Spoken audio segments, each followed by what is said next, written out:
안녕하십니까. 이병기 목사입니다. 지금부터 성주 산정교회 1월 네 번째 주일 온라인 예배 말씀 부분만 편집해서 방송하도록 하겠습니다. 오늘 말씀 나눌 제목은 사도 바울의 이야기입니다. 우리는 지금 신약 성경 사도행전을 가지고 초대 교회에서는 어떤 사람들이 있었고 또 무슨 일들을 했는가 이런 거에 대해서 알아보고 있습니다. 오늘부터는 사도 바울의 이야기로 집중될 것 같습니다.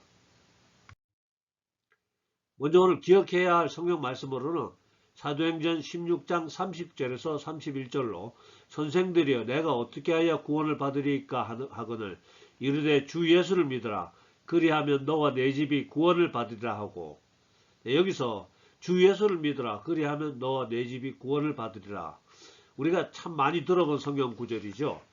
오늘 본문으로 선정한 성경 말씀의 배경은 이렇습니다.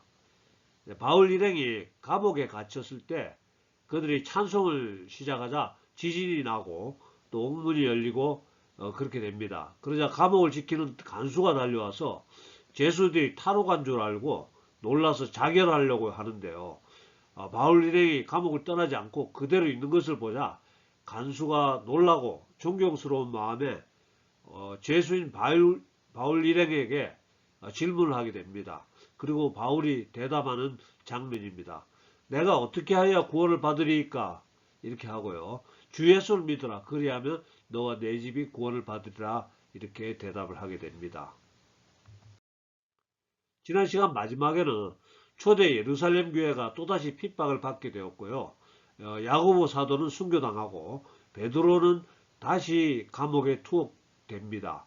예루살렘 교회는 감옥에 갇힌 베드로를 위해 간절히 기도했고요. 그리고 그러자 감옥에 천사가 나타나서 쇠사슬을 벗겨주고 베드로를 감옥 밖으로 데리고 나가게 됩니다. 지난 시간 여기까지 소개했습니다. 자, 베드로의 이야기는 여기서 멈추도록 하고요. 이제부터 사도 바울의 이야기로 돌아갑니다. 바울은 예수 믿는 사람들을 잡아서 처벌하러 다니다가 다메섹 도상에서 예수님을 만나 거꾸러집니다. 그리고 그때부터 하나님의 사람으로 살아가게 되죠. 그러나 예루살렘에 있던 사도들은 바울을 믿을 수가 없었습니다. 왜냐하면 바울은 워낙 예수 믿는 사람들을 많이 핍박한 자였기 때문이죠. 그때 바나바라는 사람이 나타나서요.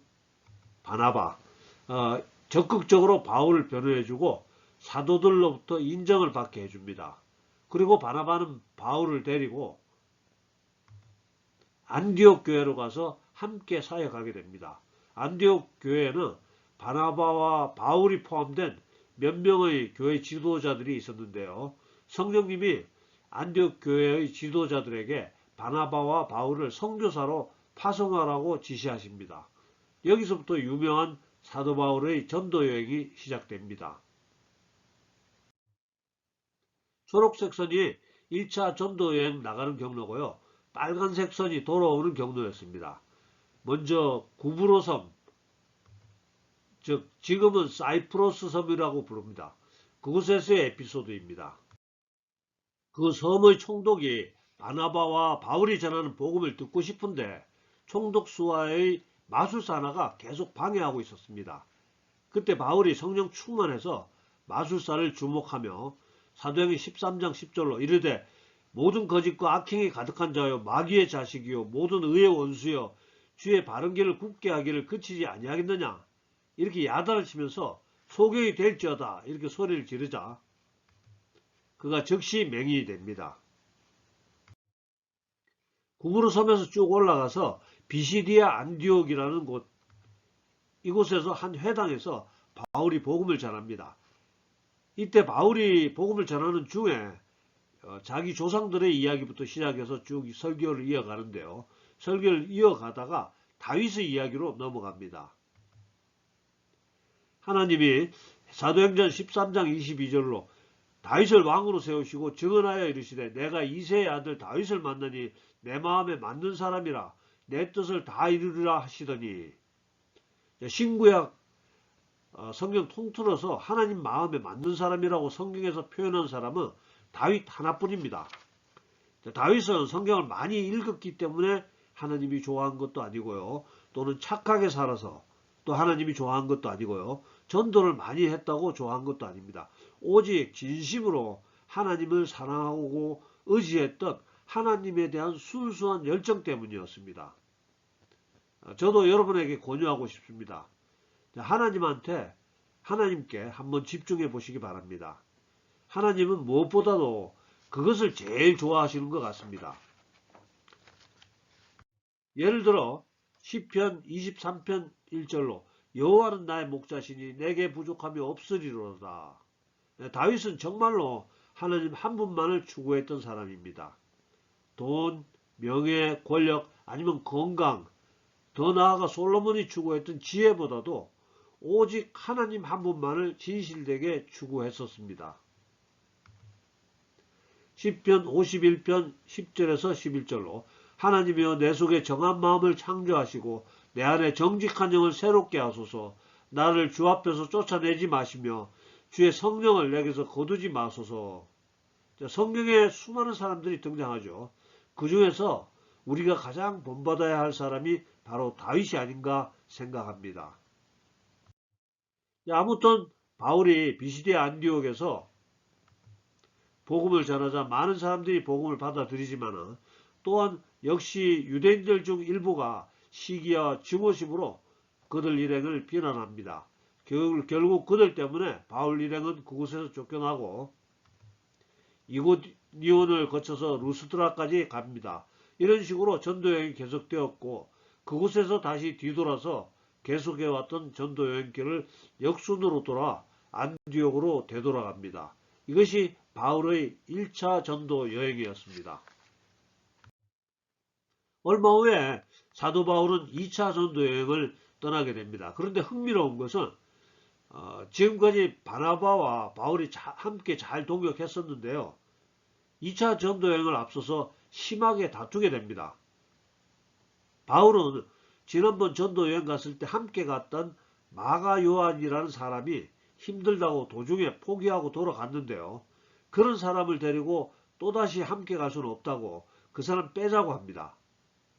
바나바는 아니다, 그 사람 한 번 더 기회를 주자, 이렇게 이야기하면서 크게 다투게 되죠. 사도행전 15장 39절에서 40절로 서로 심히 다투어 피차 갈랐으니 바나바는 마가를 데리고 배 타고 구브로로 가고 바울은 실라를 택한 후에 형제들에게 주의 은혜에 부탁함을 받고 떠나. 바나바는 지난번 여행에서 중도 포기했던 마가 요한을 데리고 배를 타고 출발하게 되고요. 바울은 다른 사람을 데리고 육로로 출발합니다. 이 사건을 보면은 바나바가 바울보다 훨씬 더 마음이 너그러운 것 같습니다. 하나님께 더 크게 쓰임받는 것은 마음이 너그럽다고 또 아니면 훌륭하다고 또 잘생겼다고 착하고 이런 게 아니고 우리는 모르는 그저 하나님의 택하심인 것 같습니다. 그리고 이제부터는 성경의 기록이 바울의 사역을 중점적으로 이제 기록하게 됩니다. 안디옥에서 육로로 전도 여행을 출발한 사도 바울 일행은 철저히 성령님의 인도를 받아 여행을 진행합니다. 예를 들어서요. 사도행전 16장 6절로 성령이 아시아에서 말씀을 전하지 못하게 하시거늘, 또 사도행전 16장 7절로 비두니아로 가고자 애쓰되 성령이 허락하지 아니하시는지라, 또 사도행전 16장 9절로 밤에 환상이 바울에게 보이니, 이렇게 해서 바울 일행은 지금의 그리스 땅에 있는 빌립보에 도착하게 됩니다. 바울 일행은 빌립보에 며칠간 있는 동안에 루디아라는 자색 옷감 장사 여인을 만나게 되죠. 사도행전 16장 14절에서 15절로 루디아라 하는 한 여자가 말을 듣고 있을 때 주께서 그 마음을 열어 바울의 말을 따르게 하신지라 그와 그 집이 다 세례를 받고, 루디아의 강권으로 숙소를 루디아의 집으로 옮깁니다. 그곳에서 재미있는 에피소드 하나가 일어나는데요. 그곳에는 귀신 들린 여종 하나가 점을 쳐서 돈을 벌고 그 번 돈을 자기 주인에게 바치고 있었는데요. 바울 일행을 만날 때마다 소리를 지르게 됩니다. 사도행전 16장 17절에서 18절로 그가 바울과 우리를 따라와 소리질러 이르되 이 사람들은 지극히 높은 하나님의 종으로서 구원의 길을 너희에게 전하는 자라 하며 이같이 여러 날을 하는지라. 바울이 심히 괴로워하여 돌이켜 그 귀신에게 이르되 예수 그리스도 이름으로 내가 내게 명하노니 그에게서 나오라 하니 귀신이 즉시 나오니라. 귀신 들려 점치는 자들은 언제나 하나님의 사람들을 바로 알아본다고 제가 여러 번 소개해 드렸었죠. 이번에도 귀신 들릴 여종이 바울 일행을 따라다니며 그들이 하나님의 사람이라고 귀찮게 구는 바람에 귀신을 쫓아내게 됩니다. 그랬더니 그 점치는 여종의 주인이 자기에게 더 이상 점치는 여종이 점치고 받는 돈을 주지 않는 바람에 즉 손해가 되는 것을 보고 바울 일행을 잡아다가 관리들에게 고발하게 됩니다. 저 사람들이 이상한 것을 전파해서 마을을 소란하게 한다고요. 그러자 그곳 관리들이 바울 일행을 때리고 감옥에 가둡니다. 한밤중에 바울 일행이 감옥에서 찬송을 하게 되고요. 찬송을 하자 지진이 일어납니다. 사도행전 16장 26절에서 27절로 이에 갑자기 큰 지진이 나서 옥토가 움직이고 문이 곧 다 열리며 모든 사람이 메인 것이 다 벗어진지라. 간수가 자다가 깨어 옥문들이 열린 것을 보고 죄수들이 도망한 줄 생각하고 칼을 빼어 자결하려 하거늘 바울이 큰 소리로 자결하지 말라. 우리가 여기 그대로 있다. 이렇게 알렸고요. 간수는 너무 놀라고 감격해서 바울 일행에게 그대로 엎드려가지고 오늘 본문의 말씀이죠. 사도행전 16장 30절에서 31절로 선생들이여 내가 어떻게 하여 구원을 받으리이까 하거늘 이르되 주 예수를 믿으라. 그리하면 너와 내 집이 구원을 받으리라 하고 간수는 바울 일행을 자기 집으로 데려다가 다친 곳에 약도 발라주고 이렇게 치료를 해주게 됩니다. 바울 일행은 그 집 식구들에게 복음을 전하고요. 간수와 그 집안 식구들은 모두 세례를 받고 예수님을 영접하게 됩니다. 그리고 보시는 지도 빌립보에서 데살로니가 그리고 베레아 아덴으로 전도여행이 계속됩니다. 아덴을 잠시 소개해드리면요. 아덴은 고대로부터 있었던 유명한 도시고요. 오늘날 그리스 수도인 아테네입니다. 아테네는 파르테논 신전을 비롯한 수많은 유적들이 즐비하고요. 뿐만 아니라 고대 유명한 철학자들이 탄생했던 학문의 도시이기도 합니다. 그리고 아덴 거리에는 사람 찾기보다 신을 찾기가 더 쉬웠다는 말처럼 아덴 광장에 있던 우상만 해도 300개가 넘었다고 하고요. 다른 신상까지 모두 합치면 3만을 헤아리는 우상의 도시이기도 했다고 합니다. 사도 바울은 이곳에서 학식 있는 철학자들과 논쟁하면서 복음을 전하게 되죠. 바울이 그들에게 이렇게 전합니다. 사도행전 17장 23절로 내가 두루다니며 너희가 위하는 것들을 보다가 알지 못하는 신에게라고 새긴 단도 보았으니 그런즉 너희가 알지 못하고 위하는 그것을 내가 너희에게 알게 하리라. 아덴 사람들은 얼마나 우상을 섬기고 싶었으면 이름을 알지 못하는 신이라고 이름을 붙여서 그 신을 만들어 섬기고 있었습니다. 바울은 바로 너희가 알지 못하고 섬기는 그 신이 바로 예수님이시다. 이렇게 전하게 됩니다. 바울 일행은 아덴을 떠나서 고린도에 도착했고요. 그곳에서 유명한 브리스길라와 아굴라 부부를 만나게 됩니다. 브리스길라와 아굴라 성경에서 또 우리 기독교에서 유명한 부부의 이름입니다. 교회를 잘 섬기는 부부의 대명사같이 사용되는 이름이고요. 성경은 아굴라에 대해서 이렇게 소개합니다. 사도행전 18장 2절에서 3절로 그가 그 안에 브리스길라와 함께 이달리아로부터 새로 온지라 바울이 그들에게 가매 생업이 같으므로 함께 살며 일을 하니 그 생업은 천막을 만드는 것이더라. 즉 바울도 아굴라와 같이 천막 만드는 일을 하면서 전도 사역을 했다고 소개하고 있습니다. 요즘처럼 다른 사람들에게서 재정을 후원받아서 하는 선교 사역이 아니고요. 자기가 선교 비용을 지불하는 자비랑 선교라는 말입니다.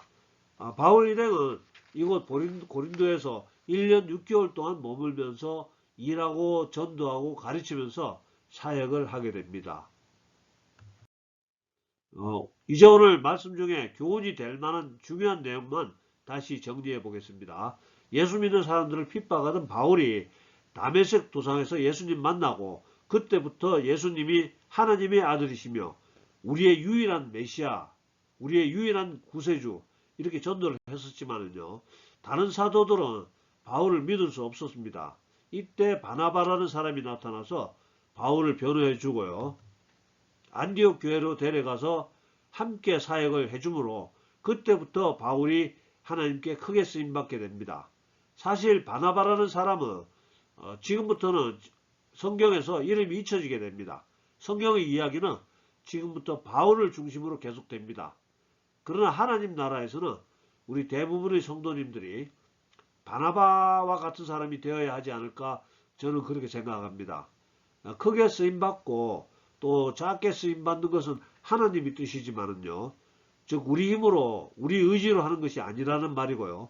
우리가 할 수 있는 것은 우리 주변의 인물들에게 동기를 부여해주고 또 격려해주고 또 인정해줘서 그들이 하나님 나라를 위해서 쓰임받을 수 있는 그릇으로 만들어주는 것이 아닌가 저는 그렇게 생각합니다. 또한 이 모든 일이 잘했다 잘못했다는 판단 또는 내가 저 사람보다 더 잘했다 또 못했다 이렇게 말씀하시는 칭찬은 우리가 하나님 앞에 서는 날 하나님께서 조금의 오차도 없이 정확하게 판단해 주실 것이라고 저는 믿습니다. 그리고 오늘 사도 바울의 1차 전도 여행을 소개했었고요. 지금 이 터키 남부 지역입니다. 그리고 사도 바울의 2차 전도 여행을 소개했습니다. 이번에는 터키를 지나서 그리스까지 진행했고요. 그리고 오늘 명심했으면 하는 성경 구절, 본문의 말씀으로는 성경 구절 다시 한번 강조합니다. 사도행전 16장 30절에서 31절로 선생들이여 내가 어떻게 하여 구원을 받으리까 하거늘 이르되 주 예수를 믿으라 그리하면 너와 내 집이 구원을 받으리라 하고 우리 모두 예수님 잘 믿어서 우리와 우리들의 집안 사람들이 모두 구원받을 수 있기를 예수님 이름으로 축복합니다. 기도하겠습니다. 거룩하시고 위대하신 아버지 하나님, 오늘도 사랑하시는 주의 자녀들 택하여 주시고 불러주시고 함께 예배드릴 수 있음을 감사드립니다. 오늘부터 사도 바울의 이야기를 나누고 있습니다. 바울은 자기의 과거 행적 때문에 교회의 지도자들에게서 하나님의 사역자로 인정받지 못하고 있을 때 바나바라는 좋은 사람의 추천과 인정과 격려 때문에 사도들에게 인정받게 되고 하나님의 일에 귀하게 쓰임받는 모습을 보게 됩니다.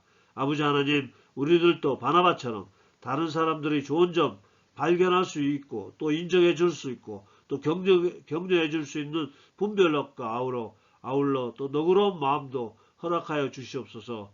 또한 사도 바울이 전도 여행 중에 만난 브리스길라와 아굴라 같이 우리들도 하나님의 사역자들을 물심양면으로 도와줄 수 있는 너그러운 마음과 풍성한 물질의 축복도 함께 허락하여 주시옵소서.